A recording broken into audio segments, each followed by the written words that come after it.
Hello दोस्तों, आपके अपने YouTube चैनल एग्जाम फास्ट में स्वागत है। मैं संदीप सर। आज हम लोग बात करते हैं जैन धर्म के टॉपिक।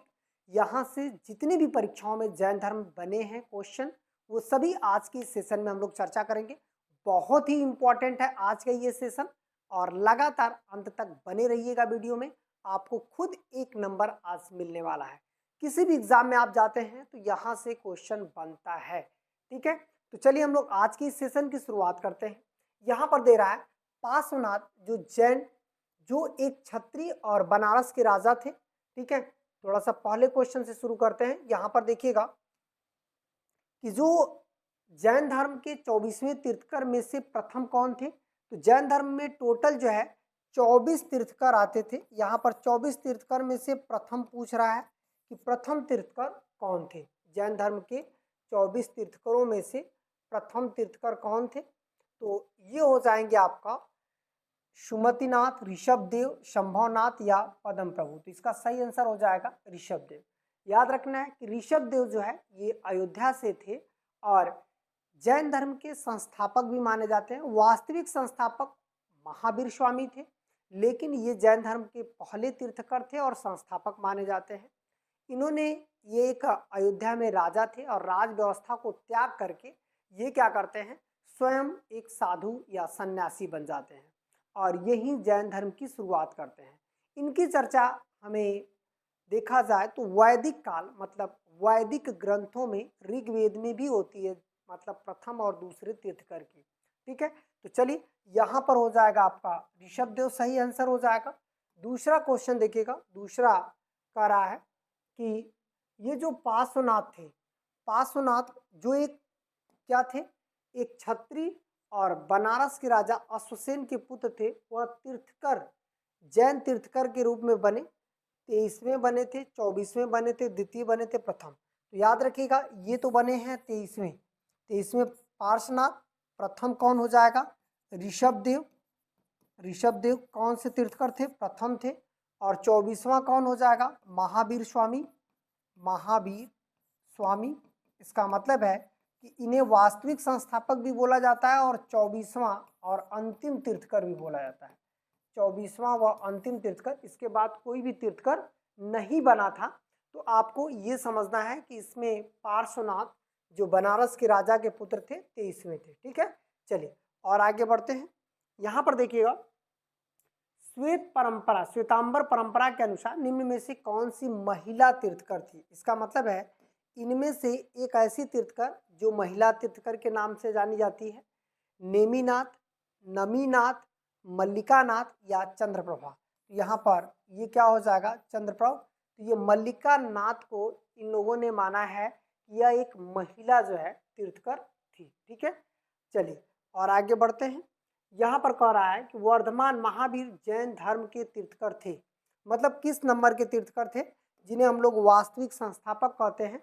इसके बाद तीर्थकरों की परंपरा भी समाप्त हो जाती है, लेकिन जैन धर्म नहीं समाप्त होता है। इसका मतलब है कि जैन धर्म अपने विकास कार्य को करता रहता है, लेकिन तीर्थकर की परंपरा जो है हमेशा के लिए समाप्त हो जाती है। तो अब हमें ये समझना है कि इसमें जो महावीर थे वो कौन से तीर्थकर थे। तो ये 24वें तीर्थकर थे। ठीक है, 24वें तीर्थकर बने। अब इसके बाद यहाँ पर देखिएगा वर्धमान महावीर के संबंध में क्या सही नहीं है। जो महावीर थे उनके संबंध में इसमें से एक पॉइंट गलत है। ठीक है, तो आपको ये समझना है उन्हें 24वां और अंतिम तीर्थकर माना जाता है। तो ये सही है महावीर के बारे में।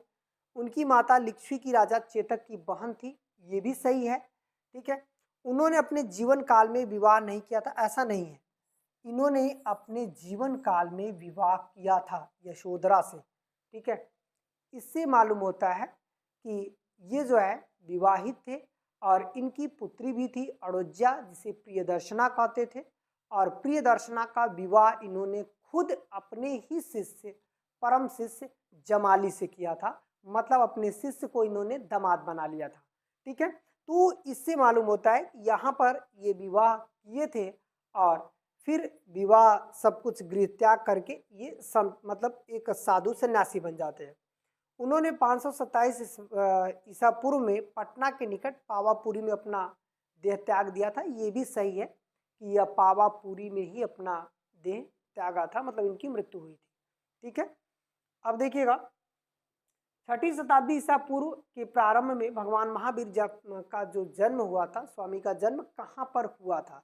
इसका मतलब है कि आप देखेंगे कि इनका जन्म मगध में हुआ था, पाटलिपुत्र में हुआ था, वैशाली में हुआ था या सारनाथ में। तो वैशाली में इनका जन्म हुआ था। ठीक है, और पाटलिपुत्र में प्रथम जैन संगति हुई थी, एक पाटलिपुत्र में संगति हुई थी और दूसरी संगति कहाँ पर हुई थी, दूसरी संगति ये वल्लभी में हुई थी। वल्लभी कहाँ पड़ता है, गुजरात में पड़ता है। वल्लभी जो है गुजरात में, पाटलिपुत्र जो है बिहार में। सारनाथ में क्या था, महात्मा बुद्ध ने अपना प्रथम उपदेश दिया था। यहाँ पर इनका जन्म पूछा है, थोड़ी सी पॉइंट को समझ लीजिएगा। इनका जन्म वैशाली में है। इनका जन्म कहाँ पे है, वैशाली में। बहुत इंपॉर्टेंट ये क्वेश्चन है। ठीक है, होमगार्ड वगैरह पुलिस वगैरह में ऐसा क्वेश्चन बन सकता है। अब इसके बाद हम लोग बात करते हैं कि महावीर स्वामी की मृत्यु 468 ईसा पूर्व में किस स्थान पर हुई थी। जो महावीर स्वामी हैं उनकी मृत्यु जो है 468 ईसा पूर्व में किस स्थान पर हुई थी, कुशीनगर में, गया में, वैशाली में या पावापुरी में। इसका सही आंसर क्या हो जाएगा, मतलब कि इनकी जो मृत्यु हुई है ये पटना के पास पावापुरी पड़ता है। पावापुरी किसके पास पड़ता है, पटना के पास पड़ता है, वहीं पे इनकी मृत्यु हो गई। ठीक है, इनका जन्म वैशाली में हुआ था। कुशीनगर, वहां पर बुद्ध की मृत्यु को लेकर चर्चा में है। जैन तीर्थकर पार्श्वनाथ निम्न स्थानों में से किससे संबंधित थे। इसका मतलब है कि जो पार्श्वनाथ थे वो कौन थे, ये पार्श्वनाथ जो थे वो काशी नरेश अश्वसेन के पुत्र थे। कौन थे, काशी नरेश अश्वसेन के पुत्र थे। इससे मालूम होता है कि यह अश्वसेन के पुत्र थे और वाराणसी इनका मुख्यतः जो है संबंध रहा है। यदि पूछेगा पार्श्वनाथ का संबंध किससे रहा है, तो पार्श्वनाथ का संबंध वाराणसी से रहा है, जो कि एक इम्पॉर्टेंट पॉइंट है ये क्वेश्चन का। ठीक है, चलिए और आगे बढ़ते हैं। यहां पर देखिएगा, ये देखिए, उस पवित्र शहर का नाम बताइए जिसमें प्रथम एवं चतुर्थ जैन तीर्थकरों का जन्म स्थान है। इसका मतलब है कि जो पहले तीर्थकर थे ऋषभदेव और चौथे तीर्थकर का जन्म स्थान, तो पहले का हमें पता है अयोध्या में, तो यही आपका आंसर हो जाएगा। ठीक है, वाराणसी में किसका है, 23वें का है, 23वें का वाराणसी में है। तो इस तरह से पहले का हम लोग जान लेंगे तो चौथे का भी क्लियर हो गया, तो ये क्या हो जाएगा, अयोध्या हो जाएगा। चलिए और आगे बढ़ते हैं। निम्न में से कौन सा स्थान जैन धर्म से संबंधित नहीं है। इनमें से एक ऐसा स्थान है जिनका संबंध जैन धर्म से संबंधित नहीं है। आप लोग कमेंट्स करके भी आप बता सकते हैं, बाद में भी आंसर कमेंट करके दे सकते हैं। तो आप बताइएगा कि तिलवाड़ा है कि पार्श्वनाथ है कि श्रवणबेलगोला है, मतलब इसमें से कौन जैन से संबंधित नहीं है। कुशीनगर, तो कुशीनगर इससे संबंधित नहीं है क्योंकि यहाँ पर बुद्ध की मृत्यु हुई है। बुद्ध की मृत्यु, यदि पूछेगा बुद्ध की मृत्यु कहाँ हुई है, तो कुशीनगर में बुद्ध की मृत्यु हुई है। ठीक है, बाकी श्रवणबेलगोला कर्नाटक में, यहाँ पर जो है बाहुबली की प्रतिमा है, जो जैन धर्म को गुम्तेश्वर की प्रतिमा है, जो जैन धर्म में सबसे बड़ी ऊंची मूर्ति है। पार्श्वनाथ आप देखेंगे ये काशी के खुद थे और ये जैन तीर्थकर थे। दिलवाड़ा जैन मंदिर ये पहाड़ियों पर स्थित है, माउंट आबू पहाड़ी राजस्थान में। यह भारत का सबसे ऊंचाई पर स्थित मंदिर है। इसका मतलब है कि भारत का सबसे ऊंचाई पर स्थित यदि पूछेगा मंदिर कौन सा है, तो दिलवाड़ा जैन मंदिर होगा। ठीक है, अब आते हैं कि दिगंबर संप्रदाय इनमें से किस धर्म से संबंधित है। जो दिगंबर संप्रदाय है वो किस धर्म से है, तो जो दिगंबर है वो लोग किस धर्म थे, दिगंबर और श्वेतांबर ये लोग जैन धर्म थे। और हीनयान महायान किससे थे, हीनयान महायान ये किससे संबंधित है, बौद्ध धर्म से। और दिगंबर श्वेतांबर, दिगंबर और श्वेतांबर ये किससे संबंधित थे, तो ये हो जाएंगे जैन धर्म से संबंधित थे। ठीक है, चलिए अब इसके बाद आते हैं, देखिएगा जैन धर्म का सबसे महत्वपूर्ण मौलिक सिद्धांत है। जो जैन धर्म का सबसे महत्वपूर्ण मौलिक सिद्धांत, तो यहाँ पर हम लोग ये समझ लेंगे कि जैन धर्म का सबसे महत्वपूर्ण मौलिक सिद्धांत यदि पूछेगा ये कौन सा है, सबसे महत्वपूर्ण मौलिक सिद्धांत कर्म का है, अहिंसा का है, वैराग्य का है या निष्ठा का है, तो ये क्या हो जाएगा अहिंसा। ठीक है, किसी भी हत्या वगैरह नहीं करना है, हिंसा करना ही नहीं। निम्न में से किस धार्मिक समूह का सर्वाधिक भाग नगरी है, मतलब कौन से धार्मिक समूह के लोग सबसे ज्यादा नगर शहर में रहते हैं, वो गांव में रहते ही नहीं है, खेती बाड़ी नहीं करते हैं। इसका मतलब है कि समुदाय के लोगों का मानना है कि खेती करना पाप होता है। इसका मतलब ये हो गया कि वो खेती बाड़ी नहीं करते हैं और उन समुदाय का मानना है खेती करना पाप होता है। वो तो वो कौन होते हैं, जैन। जैन लोग केवल नगर में इसी वजह से होते हैं क्योंकि वो खेती करते हैं तो उनको मानना जाता है कि वो पाप करते हैं। ठीक है, तो ये चीजें हैं। ठीक है, अब इसके बाद हम लोग और आगे बढ़ते हैं कि भगवान महावीर की शिक्षाओं की संकल्पना को क्या कहा जाता है।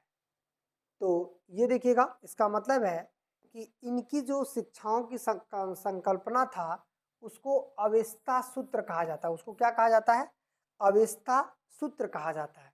ठीक है, अब आते हैं त्रिरत्न। यह जैसे जैन धर्म में जो त्रिरत्न था वो कौन था, वो था सटीक ज्ञान मतलब साम्यक ज्ञान, साम्यक दर्शन, साम्यक आचरण। तो यहाँ पर सच्ची आस्था, सटीक क्रिया और सटीक ज्ञान, वो त्रिरत्न है। ये त्रिरत्न किससे संबंधित है, तो ये त्रिरत्न है जैन धर्म से। अच्छा, बौद्ध धर्म में भी त्रिरत्न है। बौद्ध धर्म में तो तीन चीजें हैं, एक त्रिरत्न हो जाएगा बुद्ध धम्म संघ, बुद्ध धम्म संघ, एक ये हो गया, और दूसरा जो है त्रिपिटक। त्रिपिटक ये क्या है, विनय पिटक, सुत्त पिटक, अभिधम्म पिटक। ये किसमें है, ये टोटल बौद्ध धर्म है। लेकिन यहाँ पर जो त्रिरत्न दिया है वो किसमें है, जैन धर्म में। यहाँ पर देखिए ये आंसर होगा जो जैनिज्म होगा। ठीक है, अब ये क्लियर हो गया। चलिए और आगे, ताकि आपको त्रिपिटक भी क्लियर रहेगा और जैन धर्म का त्रिरत्न भी क्लियर रहेगा और बौद्ध धर्म का त्रिरत्न भी क्लियर रहेगा। जीवन में जिन 5 बंधनों को जैन धर्म के लोगों द्वारा पालन करना होता था उनमें से निम्न में से किसका अर्थ गैर अभिग्रहण है, मतलब कोई भी चीज को आपको ज्यादा से ज्यादा संपत्ति को इकट्ठा नहीं करना है, वो क्या है, अपरिग्रह। ठीक, ब्रह्मचर्य का पालन करना होता है, अस्तेय मतलब चोरी नहीं करना होता है, अहिंसा किसी तरह का हत्या या इस तरह से नहीं करना होता है, तो इसका अपरिग्रह हो जाएगा। ठीक है, चलिए और आगे बढ़ते हैं। यहाँ पर देखिएगा, करानिम्न में से किस स्थान पर प्रथम जैन परिषद का आयोजन किया गया। वही परिषद मतलब होता है संगति। जैन संगति जो है 2 जगह हुई थी, एक तो पहली जैन संगति हुई थी, तो यहाँ पर जो क्वेश्चन दे रहा है वो प्रथम ही दे रहा है। पहली जैन संगति पाटलिपुत्र में हुई थी और दूसरी जैन संगति कहाँ हुई थी, जिसको हम एक बार और रिपीट किया था, ये हो जाएगा वल्लभी में। वल्लभी गुजरात में दूसरी जैन संगति हुई थी, जो कि इंपॉर्टेंट पॉइंट है ये। ठीक है, चलिए और आगे बढ़ते हैं। यहाँ पर हम लोग जैन धर्म से संबंधित सभी क्वेश्चन को कर लिए और इसमें आपको सभी इंपॉर्टेंट क्वेश्चन हैं, आपके चाहे होमगार्ड हो, पुलिस हो या शिक्षक हो, जैन धर्म से यदि क्वेश्चन बनेंगे तो यहाँ से जरूर बनेगा। ठीक है, आज के सेशन के लिए इतना ही, फिर मिलते हैं नेक्स्ट क्लास में। धन्यवाद।